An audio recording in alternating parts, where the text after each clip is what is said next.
सुना है जहां बर्फ पड़ती है, उस गांव की कच्ची गलियों में सरे शाम अंधेरे उतर आते हैं। हम बर्फ से कोई रास्ता निकालेंगे, मन के जुगनू जला लेंगे। मेरे पैरों में पड़ी ये सब पगडंडियां एक बर्फ पोश चोटी को जाती हैं, जहां सूरज भी धूप सेंकने को आता है। हम वहीं अपना मकान बना लेंगे और मन के जुगनू जला लेंगे।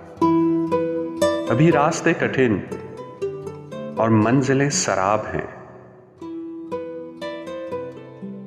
अभी मेरी राहों में जाने कितने सहरा, कितने जंगल आबाद हैं। हम इन्हीं जंगलों को दोस्त बना लेंगे और मन के जुगनू जला लेंगे।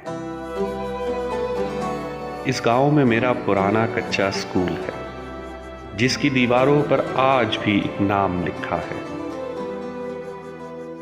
चलो एक बार फिर बर्फ से इन सभी तख्तियों को धो डालेंगे और स्कूल से परे ढलती शाम में हम मन के जुगनू जला लेंगे।